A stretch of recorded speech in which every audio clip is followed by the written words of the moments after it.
La música de las esferas, esta vez de verdad. La tercera ley de la predicción de Arthur C. Clarke dice: cualquier tecnología lo bastante avanzada es indistinguible de la magia. Me gustaría añadir una observación ampliamente justificada por nuestra reflexión. La tecnología de la naturaleza con la que se construye el mundo material es muy avanzada. Por fortuna, la naturaleza nos deja estudiar sus trucos. Prestando mucha atención, nosotros mismos nos volvemos magos. Hipótesis escandalosas. En el mundo cuántico de los átomos y la luz, la naturaleza nos obsequia con un espectáculo de proezas extrañas y aparentemente imposibles. Dos de estas proezas parecían, cuando se descubrieron, especialmente imposibles. La historia temprana de la teoría cuántica es complicada. Otras paradojas menos directas tuvieron también un papel importante para guiar el pensamiento de los pioneros, y la gente también se metió en muchos callejones sin salida. Aquí he esbozado una historia clara y relativamente simple que es una idealización extrema de la historia real. En la historia, a diferencia de lo que ocurre con la estructura profunda de la naturaleza, lo real y lo ideal difieren enormemente. Un sabio maestro, el padre Jim Melley de la Compañía de Jesús, me obsequió esta valiosa perla. Es más santo pedir perdón que pedir permiso. Una se refiere a la luz, la otra a los átomos. La luz viene en paquetes. Esto se demuestra por el efecto fotoeléctrico, como trataremos en el momento. Fue una conmoción para los físicos. Después de que la teoría electromagnética de Maxwell sobre la luz fuera confirmada por los experimentos de Hertz y luego por muchos otros, los físicos pensaban que habían entendido lo que era la luz, a saber que la luz es una onda electromagnética, pero las ondas electromagnéticas son continuas. Los átomos tienen partes, pero son frecuentemente rígidos. Los electrones fueron claramente identificados en 1897 por J. J. Thomson. Los hechos más básicos sobre los átomos se elucidaron en los siguientes 15 años, más o menos. En concreto, los átomos consisten en minúsculos núcleos que contienen casi toda la masa y toda su carga positiva, rodeados de los suficientes electrones con carga negativa para que el conjunto sea neutro. Los átomos vienen en diferentes tamaños, según el elemento químico, pero todos están en el rango de 10 a la menos 8 centímetros, una unidad de longitud llamada un ángstrom. Los núcleos atómicos, sin embargo, son 100.000 veces más pequeños. La paradoja: ¿cómo puede ser estable una estructura semejante? ¿Por qué los electrones simplemente no sucumben a la fuerza atractiva del núcleo y caen sobre él? Estos hechos paradójicos condujeron a Einstein y a Bohr, respectivamente, a proponer unas hipótesis escandalosas y medio correctas que sirvieron como puntos de apoyo en el empinado ascenso a la teoría cuántica moderna. El efecto fotoeléctrico consiste en que, cuando haces que brille la luz, o mejor aún la radiación ultravioleta, sobre los materiales adecuados, estos emiten electrones. Los paneles solares, que convierten la luz en electricidad, explotan este efecto. La idea de que la luz pueda acelerar a los electrones, incrementar su energía y tal vez ocasionalmente hacerles saltar de átomos no es sorprendente en sí misma. Los campos eléctricos de la luz deberían hacer cosas de este tipo. Lo chocante era la forma en que ocurría. Podrías esperar que la energía se tomara un tiempo para irse acumulando, de manera que, bajando la intensidad de la luz, no hallarías al principio electrones salientes. Pero, en vez de eso, el efecto se enciende de forma inmediata. También podrías esperar que la frecuencia de luz, es decir, su color espectral, fuera menos importante que su fuerza o brillo. Y en vez de esto, lo que encuentras es que los colores espectrales cercanos al extremo rojo del espectro son inútiles. Si la luz es demasiado rojiza, se liberan pocos electrones por muy brillante que sea la luz que incide en el material. Einstein explicó estos efectos y otros con su hipótesis del fotón. Según esa hipótesis, la luz viene en unidades, los fotones, que no pueden descomponerse en nada más pequeño. La cantidad de energía en una unidad mínima o cuanto de luz es proporcional a la frecuencia de la luz. Así, los fotones del extremo azul del espectro tienen cerca del doble de energía que los fotones del extremo rojo, y los fotones ultravioletas tienen aún más. La hipótesis del fotón da una explicación simple y cualitativa a los elementos paradójicos del efecto fotoeléctrico. Como cada fotón suministra o bien toda su energía o bien ninguna, no hace falta ninguna acumulación gradual, ni un tiempo de arranque. Como los fotones rojizos suministran menos energía, son menos efectivos, y si no tienen bastante energía para liberar un electrón, simplemente no lo hacen. La hipótesis del fotón de Einstein no era parte de un gran sistema, como las ecuaciones de Maxwell o la mecánica celeste de Newton. De hecho, contradecía esencialmente lo que parecía ser la implicación directa de las ecuaciones de Maxwell. Explicaba algunos hechos a costa de sofocar el marco existente, y de gran éxito, explicaban muchos otros. Era escandalosa.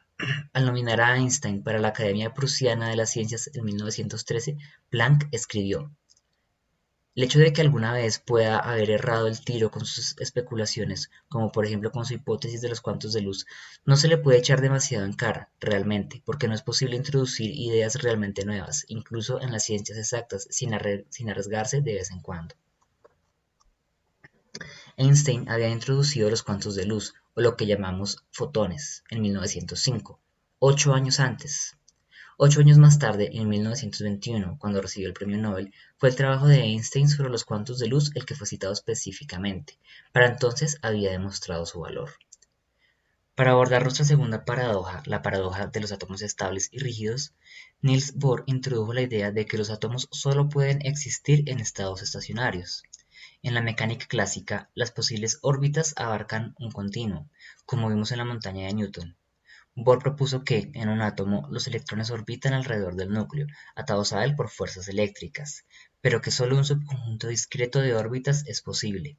Para el átomo más simple, el hidrógeno, propuso una regla simple y precisa para identificar cuáles eran esas órbitas. Para expertos, el requisito es que la integral del momento, ponderada por la longitud, la llamada integral de acción, tomada sobre la órbita, tiene que ser un número entero de veces la constante de Planck. Cuando un electrón sigue una de las órbitas permitidas, decimos que el átomo está en estado estacionario. El electrón permanece en esa órbita concreta mientras no le golpees con demasiada fuerza, porque las otras posibles órbitas son todas muy diferentes, y un golpecito con el codo no basta para llevarlo allí. Por último, los átomos no se colapsan porque todas las órbitas permitidas mantienen a los electrones a una distancia segura del núcleo. La hipótesis del estado estacionario de Bohr tampoco era parte de un gran sistema. De hecho, contradecía lo que parecía ser la implicación directa de una teoría de gran éxito, la mecánica de Newton. ¿Quién era Bohr para decir a los electrones dónde podían estar o no, o qué velocidades podían tener y cuáles no? Era escandaloso, explicaba algunos hechos, pero a costa de socavar el marco existente y enormemente exitoso que explicaba muchos otros. Las reglas de Bohr para el hidrógeno podían ser, y desde luego fueron, comprobadas experimentalmente. El éxito hizo creíble su hipótesis escandalosa. Tanto Einstein como Bohr eran muy conscientes de lo que estaban haciendo y de lo que no estaban haciendo al proponer sus hipótesis escandalosas. No estaban proponiendo unas teorías del todo coherentes, ni siquiera grandes síntesis al estilo de la mecánica celeste de Newton o el electromagnetismo de Maxwell. Más bien, en el espíritu explorador de Pitágoras o del trabajo de Newton sobre la luz o el de Maxwell sobre la percepción, estaban simplemente identificando unos patrones llamativos de hechos que podrían encontrar una explicación más profunda en el futuro. Una parte importante de la buena estrategia científica es distinguir entre áreas de problemas que pueden estar listas para una gran síntesis y áreas de problemas donde un enfoque oportunista dará más frutos. Una teoría de algo exitosa puede ser más valiosa que una teoría del todo tentativa. La forma más alta de musicalidad. Los átomos de cierto tipo, por ejemplo átomos de hidrógeno, absorben ciertos colores de la luz espectral de manera mucho más eficaz que otros, mas en general absorben ondas electromagnéticas de ciertas frecuencias de manera mucho más eficaz que otras.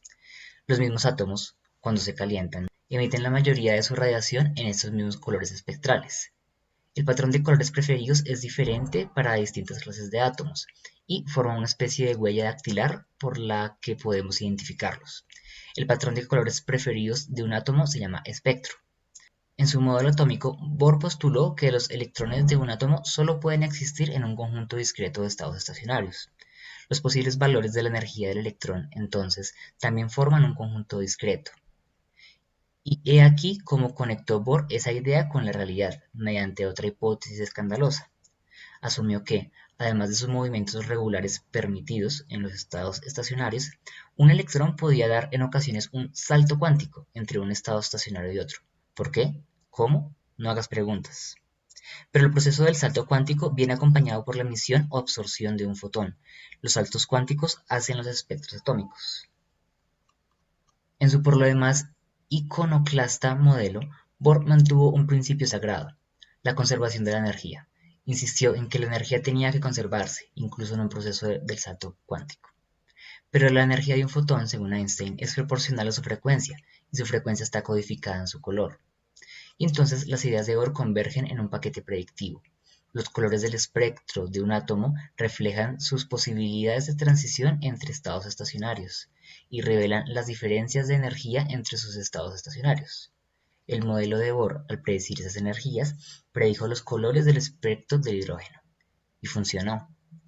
Reflexionando sobre el trabajo de Bohr, Einstein escribió: que este fundamento inseguro y contradictorio fuera suficiente para permitir a un hombre con el instinto y el tacto únicos de Bohr para descubrir las leyes principales de las líneas espectrales y de las capas electrónicas de los átomos, me pareció un milagro, y sigue pareciéndomelo incluso hoy. Esta es la forma más alta de musicalidad en la esfera del pensamiento. Einstein se equivocaba en esto, sin embargo, la mejor música estaba aún por llegar. La nueva teoría cuántica: los átomos como instrumentos musicales. El éxito de Bohr dejó a los teóricos con un problema de ingeniería inversa.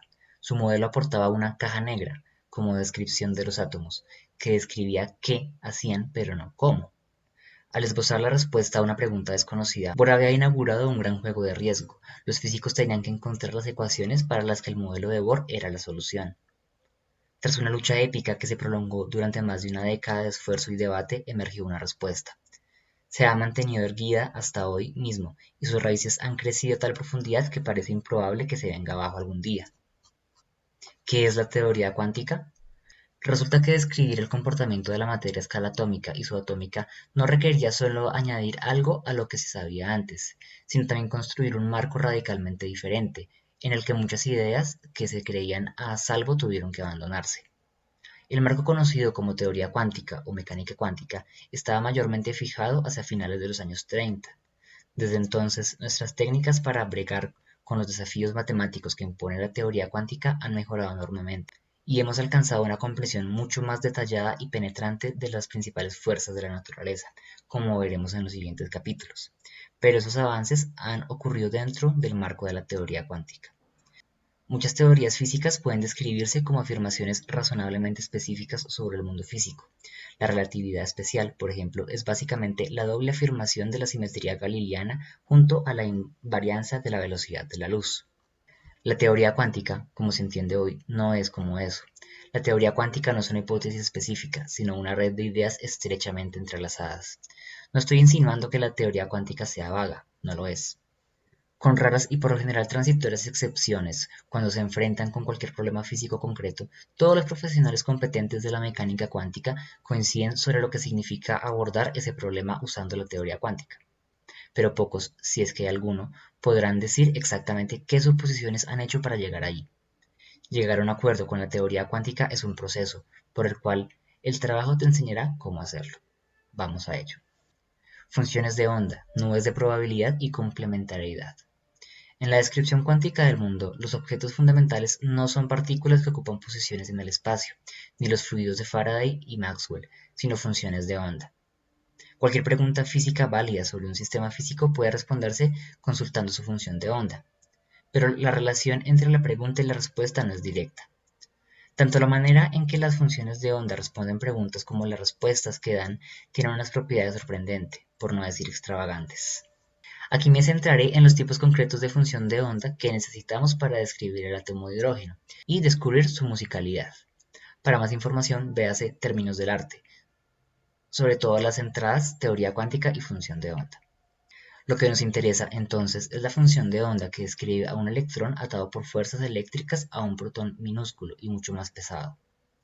Antes de tratar la función de onda del electrón, hacemos bien en describir su nube de probabilidad. La nube de probabilidad está muy relacionada con la función de onda. La nube de probabilidad es más fácil de entender que la función de onda, y su significado físico es más obvio, pero menos fundamental. Estas afirmaciones proféticas tomarán cuerpo en un momento. En la mecánica clásica, las partículas ocupan, a cualquier tiempo dado, alguna posición definida en el espacio. En la mecánica cuántica, la descripción de la posición de una partícula es muy diferente. La partícula no ocupa una posición definida en cada tiempo. En vez de esto, se le asigna una nube de probabilidad que se extiende por todo el espacio. La forma de una nube de probabilidad puede cambiar con el tiempo, aunque no lo hace en algunos casos muy importantes, como veremos pronto. Como su nombre indica, podemos visualizar la nube de probabilidad como un objeto extendido, que tiene en cada punto alguna densidad no negativa, es decir, positiva o cero. La densidad de una nube de probabilidad en un punto representa la probabilidad relativa de encontrar la partícula en ese punto. Así, es más probable encontrar la partícula donde la densidad de su nube de probabilidad es alta, y menos probable encontrarla donde la densidad de la nube es baja. La mecánica cuántica no da ecuaciones simples para las nubes de probabilidad, más bien, las nubes de probabilidad se calculan a partir de las funciones de onda. La función de onda de una partícula individual, como su nube de probabilidad, asigna una amplitud a todas las posibles posiciones de la partícula. En otras palabras, asigna un número a cada punto del espacio. La amplitud de la función de onda es un número complejo, de modo que la función de onda es una asignación de un número complejo a cada punto del espacio. Si esto te resulta un territorio poco familiar, tal vez quieras consultar términos del arte, o simplemente interpretarlo como poesía. No nos apoyaremos en las propiedades detalladas de los números complejos, por muy bellas que sean. Para plantear preguntas tenemos que llevar a cabo experimentos particulares que sondeen la función de onda de distintas formas. Podemos hacer, por ejemplo, experimentos que midan la posición de la partícula o experimentos que midan el movimiento de la partícula. Esos experimentos abordan las siguientes preguntas. ¿Dónde está la partícula? ¿Cuán rápido se mueve? ¿Cómo responde la función de onda a esas preguntas? Primero hace un procesamiento y luego te da probabilidades. Para la cuestión de la posición, el procesamiento es muy simple. Tomamos el valor o amplitud de la función de onda, un número complejo, recuerda, y elevamos su magnitud al cuadrado. Eso nos da, para cada posible posición, un número positivo o cero. Ese número es la probabilidad de encontrar la partícula en esa posición, como ya hemos visto. Para la cuestión del movimiento, el procesamiento es bastante más complicado y no voy a intentar describirlo en detalle. Para averiguar la probabilidad de observar cierto momento, primero tienes que hacer una medida ponderada de la función de onda. La manera exacta de hacer la ponderación depende del momento en el que estés interesado. Y luego elevar esa media al cuadrado. Responder a estas preguntas requiere diversas formas de procesar la función de onda, que resultan ser mutuamente incompatibles. Es imposible, según la teoría cuántica, responder ambas preguntas al mismo tiempo. No puedes hacerlo por más que cada pregunta sea por sí misma perfectamente legítima y tenga una respuesta informativa. Si alguien descubriera cómo hacerlo de manera experimental, habría refutado la teoría cuántica, porque la teoría cuántica dice que no se puede hacer. Einstein intentó de manera insistente conseguir experimentos de ese tipo, pero nunca tuvo éxito, y al final admitió su derrota. Tres puntos esenciales son: obtienes probabilidades, no respuestas definitivas. No obtienes acceso a la función de onda en sí misma, sino solo un vistazo a sus versiones procesadas. Responder preguntas distintas puede requerir procesar la función de onda de distintas formas. Cada uno de estos puntos plantea grandes temas. El primero plantea el asunto del determinismo. ¿Es calcular probabilidades realmente lo mejor que podemos hacer? El segundo plantea el asunto de los muchos mundos. ¿Qué describe la función de onda total cuando no estamos mirando? ¿Representa una gigantesca expansión de la realidad o no es más que una herramienta mental, nada más que un sueño? El tercero plantea el asunto de la complementariedad. Para abordar distintas preguntas debemos procesar la información de distintas maneras. En casos importantes, esos métodos de procesamiento resultan ser mutuamente incompatibles, de modo que ningún enfoque, por astuto que sea, puede suministrar respuestas a todas las posibles preguntas. Para hacer verdadera justicia a la realidad, tenemos que enfrentarnos a ella desde distintos ángulos. Este es el principio filosófico de la complementariedad. Es una lección de humildad que la teoría cuántica nos obliga a aceptar. Tenemos, por ejemplo, el principio de incertidumbre de Heisenberg. No puedes medir la posición y el momento de las partículas a la vez. Teóricamente, se deduce de las matemáticas de las funciones de onda. Experimentalmente, surge porque las mediciones requieren una implicación activa con el objeto que está siendo medido. Sondear es interactuar, e interactuar es potencialmente perturbar. Cada uno de estos asuntos es fascinante, y los dos primeros han recibido mucha atención. A mí, sin embargo, el tercero me parece especialmente bien fundamentado y significativo. La complementariedad es a la vez una propiedad de la realidad física y una lección de sabiduría, a la que volveremos.